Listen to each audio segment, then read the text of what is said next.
Well, good morning. Yes, it is Wednesday and it's the 14th of February. It's Valentine's Day. That's right. Yes, you are with George at Growth Point, growing as you're going through life, trusting that you're going to spoil your loved one. Now, I just want to say my wife is spoiled every day. Every day is Valentine with us. What am I trying to do? Get out of that presents and buying those things. But anyway, if you're into that, have a wonderful Valentine. Now, I just want to say to you, coming back to God, nothing is impossible with God. Note that. Nothing is impossible with God. Again, remember we spoke off when we ended yesterday that obviously Moses saw Jesus face to face. That is why he had this encounter. Now again, nothing's impossible with God. Now, religion loves to put God in a box by allowing God to only move in their prescribed space. That's what we do. This is what religion does. It kind of wants to put God in a box. Now, we need to be very careful of boxing God. Now we need to be very careful again of again, how do we approach God? Do we approach God in a friendship style or a religious style?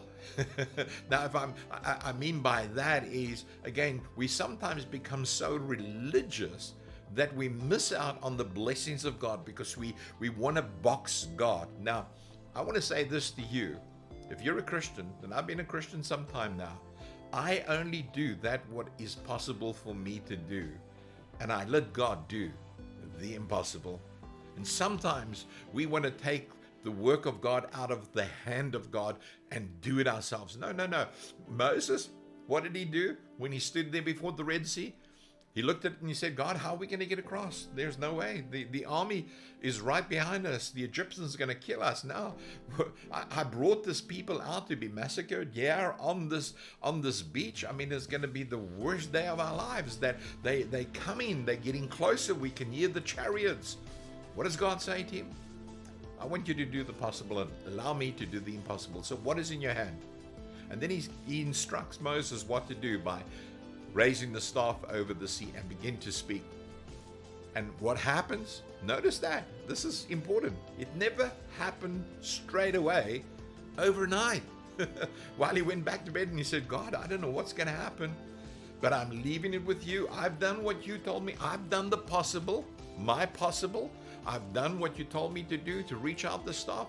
Now, you will do the impossible. And we know the story. The next morning, there was a highway made through that Red Sea for Israel to pass through on dry ground. Notice that.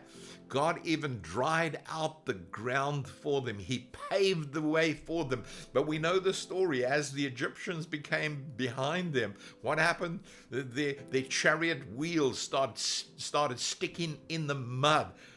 They had mud, but the Israelites had perfect dry ground to cross over on. Now, when Moses first encountered his burning bush experience, he meets God in different ways from there on. Now he meets God on the mountaintop. He meets God there on the beach at the Red Sea. And he's having these FaceTime experiences because the one thing he did, he came back to God, spending 40 years in the wilderness, in the backside of the desert. He comes back to God and God begins to use him because Moses is doing that what he is able to do, and he's allowing God to do the rest. Never allow your religious motives to restrict God from working in your life. Psalm 91 verse 1 says that God is the shelter and he alone will give you rest. Notice where your rest comes from God. When Jesus walked the earth, he did not hide his face. He was fully God and all saw the face of God. Those who crucified him even saw the face of God. That soldier that crucified him stood down there at the bottom of the cross, looked up to the face of Jesus and said, truly this is the Son of God. I wonder if he was the one that the first Roman to be converted to Christianity there at the cross, the very one who crucified him. Note this, he sees him and he recognizes him as God. Now, when we take a brief look at the Mount of Transfiguration, you see Moses standing alongside of Jesus as a friend. that had many FaceTimes with him during his lifetime. And yeah, they have a quick FaceTime together. We know the story.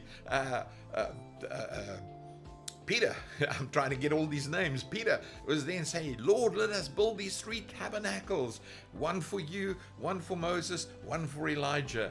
Matthew 17 verse 3 says that Moses and Elijah began to talk with Jesus.